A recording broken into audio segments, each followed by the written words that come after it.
ఓం శ్రీ విఘ్నేశ్వరాయ నమః. ఓం శ్రీ గురుభ్యో నమః. ఈరోజు మే 2వ తారీఖు. నేను ఇప్పుడు చదువుతున్నా. ఈరోజు శంకర జయంతి. ఓం జగద్గురు శంకర భగవత్పాదాచార్య నమః. ఓం సద్గురు అంతర్ముఖానంద వేదవ్యాస భట్టారక జగద్గురు శ్రీకృష్ణ పరంబ్రహ్మణే నమః. శంకర భగవత్పాదులు సమస్త గురువులందరూ అనుగ్రహం మనమే ఎల్లప్పుడూ ఉండాలని కోరుకుంటూ సరస్వతి కటాక్షం కూడా కలగాలని. శ్రీమద్దేవి భాగవత మహాత్మ్యం భాగం 179 నవమ స్కందం అధ్యాయం 4. నిన్నటి భాగంలో సరస్వతి కవచం చెప్పుకున్నాం. ఇంకా నారద బ్రహ్మదేవుడు భృగు మహర్షికి ఇలా సరస్వతి కవచాన్ని మూల మంత్ర సహితంగా ఉపదేశించి స్తోత్రాన్ని అనుగ్రహించాడు. అది కూడా నీకు తెలియజేస్తాను, తెలుసుకో. వాగ్దేవి స్తుతి సర్వకామప్రదం. ఒకప్పుడు యాజ్ఞవల్క్యుడు ఈ స్తుతి చేశాడు. శాప విముక్తి పొందాడు. గురు శాపం వల్ల ఆ మహాముని అవిద్యుడయ్యాడు. దుఃఖార్తుడై సూర్యుడి దగ్గరకు వెళ్ళాడు. అతడిని స్తుతించాడు. తన గోడు వెళ్ళబోసుకుని విలపించాడు. సూర్యుడు అనుగ్రహించి వేదాంగాలను చదివించాడు. వాగ్దేవుని స్తుతిస్తే పూర్వ స్మృతి కలుగుతుందని సలహా చెప్పాడు. ఆ మాట మీద యాజ్ఞవల్కుడు నదిలో స్నానం చేసి శుచి అయి భక్తితో శిరస్సు వంచి సరస్వతిని స్తుతించాడు. ఓ వాగ్దేవి, జగన్మాత, నన్ను దయచూడు. నా తెలివి, నా చదువు గురు శాపం వల్ల నశించాయి. చదువులన్నీ మరుగున పడ్డాయి. ఇప్పుడు విద్యా విహీనుడినయ్యాను.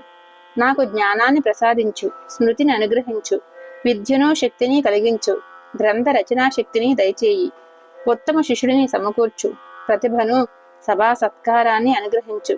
గురు శాపం వల్ల కోల్పోయిన విద్యలన్నిటినీ తిరిగి వినూతనంగా ప్రసాదించు. కాలిపోయిన విత్తనాన్ని మొలకెత్తించే శక్తి దేవతలకు మాత్రమే ఉంటుందట. నువ్వు బ్రహ్మ స్వరూపవు, జ్యోతి స్వరూపవు, సనాతనివి, సర్వ విద్యాది దేవివి. హే వాణి, నమో నమః. నన్ను మళ్ళీ మొలకెత్తిచ్చు. విసర్గ బిందు మాత్రలకు అధిష్టాత్రివి నువ్వు, నీతివి నువ్వు, వ్యాఖ్యారూపవు, వ్యాఖ్య అధిష్టాత్రివి. నీ ధైర్యనిదే ఎంతటి పండితుడైనా నోరు మెదపలేడు. కాల సంఖ్యా స్వరూపిణి, నమో నమః. బ్రహ్మ సిద్ధాంత రూపవు, స్మృతి శక్తి, జ్ఞానశక్తి, బుద్ధిశక్తి నువ్వే. ప్రతిభా కల్పనా శక్తులు కూడా నువ్వే. ఒకప్పుడు సనత్కుమారుడు బ్రహ్మదేవుణ్ణి జ్ఞానోపదేశం చెయ్యమని అడిగాడు. అంతటి బ్రహ్మదేవుడు సిద్ధాంతం చేయలేక మోగపోయాడు. అప్పుడు అక్కడికి శ్రీ కృష్ణ పరమాత్మ వచ్చాడు. వారిని స్తుతించమని బ్రహ్మకు సలహా చెప్పాడు. అతడు అలా స్తుతించి నీ అనుగ్రహంతో ఉత్తమోత్తమ సిద్ధాంతం చేసి సనత్కుమారుడికి జ్ఞానం ఉపదేశించాడు. అలాగే ఒకప్పుడు వసుంధరాదేవి జ్ఞానోపదేశం చేయమని అనంతుణ్ణి అభ్యర్థించింది. అతడు నోరు మెదపలేకపోయాడు. ఇదేమిటి విచిత్రమని బెంబేలు పడ్డాడు. అంతలోకి కశ్యపుడు వచ్చి ధైర్యం చెప్పి సరస్వతిని ప్రార్థించమన్నాడు. అనంతుడు అలాగే స్తుతించాడు. సరస్వతి, నువ్వు కరుణించావు. అప్పుడు అతడు గొప్ప సిద్ధాంతాలు చేసి వసుంధరకు జ్ఞాన భిక్ష పెట్టాడు. ఆమెకు మనసులో ఉన్న భ్రమ ప్రమాదాలను తొలగించాడు. వ్యాసుడు ఒకనాడు పురాణ సూత్రం తెలియజెప్పమని వాల్మీకిని అడిగాడు. ఆదికవి మౌనిగా మారి క్షణకాలం వాగ్దేవిని నిన్ను స్మరించాడు. నీ అనుగ్రహంతో వ్యాసుడికి జ్ఞానోపదేశం చేశాడు. బ్రహ్మాంధకారాన్ని పాలద్రోలే దీపం లాంటి నిర్మల జ్ఞానాన్ని, పురాణ సూత్రాన్ని వాల్మీకి వ్యాసుడికి తెలియజెప్పగలిగాడు. అటుపైని వ్యాసుడు పుష్కర క్షేత్రంలో 3 ఏళ్లు సరస్వతి మంత్రజపం చేసి నీ అనుగ్రహానికి పాత్రుడై వరం పొంది మహాకవీశ్వరుడయ్యాడు. వేదాలను విభజించగలిగాడు. మహాపురాణాలను, ఉప పురాణాలను రచించగలిగాడు.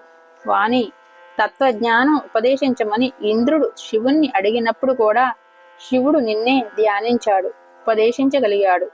అలాగే బృహస్పతి దగ్గరికి వెళ్ళి శబ్దశాస్త్రం బోధించమని ఇంద్రుడు అడిగినప్పుడు ఆ దేవగురువు వాజ్మాత నిన్నే తలుచుకున్నాడు. నీ అనుగ్రహంతోనే బోధించగలిగాడు. ఇంద్రుడితో పాటు మరికొందరు శిష్యులు కూడా అప్పుడు శబ్ద శాస్త్రం నేర్చుకున్నారు. అప్పటి నుంచి వారంతా వాగ్దేవిని అంటే నిన్నే ఉపాసిస్తూ ఆ శాస్త్రాన్ని ప్రబోధిస్తున్నారు. పలుకుల తల్లి, నీ గుణగణాలను కొనియాడటానికి సహస్రముఖ పంచముఖ చతుర్ముఖులే అంటే ఆదిశేషుడు, శివుడు, బ్రహ్మ చాలరంటే ఏకముఖుణ్ణి మానవ మాతృణ్ణి నేను ఎలా స్తుతించగలను?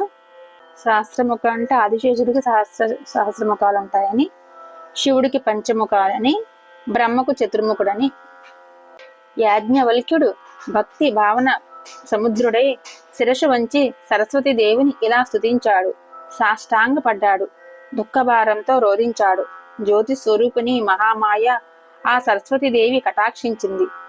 సుఖవీంద్రుడగు కమ్ము అని ఆశీర్వదించి వైకుంఠానికి వెళ్ళిపోయింది. నారద, యాజ్ఞవల్కుడు చేసిన ఈ వాణి స్తోత్రాన్ని పఠించిన వారు కవీంద్రులవుతారు, సంభాషణ చతురులవుతారు, బృహస్పతి సమానులవుతారు. మూర్ఖుడు గాని బుద్ధిహీనుడు గాని 1 సంవత్సరం పాటు ఈ స్తోత్రాన్ని పారాయణ చేస్తే అతడు పండితుడవుతాడు, కవీంద్రుడవుతాడు, మేధావి అవుతాడు. ఇది ముమ్మాటికి నిశ్చయం. స్తోత్రం. జడీభూత సహస్రాస్య పంచవక్త్ర చతుర్ముఖ యాం స్తోతుం కిం మహం స్తౌమి తామే కాస్యేన మానవ.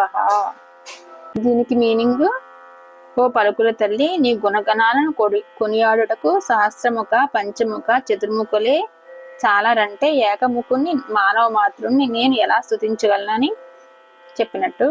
ఓం శ్రీ గురుభ్యో నమః. సర్వం శ్రీకృష్ణార్పణమస్తు. 4వ అధ్యాయం సంపూర్ణం. 179వ భాగం సంపూర్ణం. శంకర భగవత్పాదాచార్య నమః.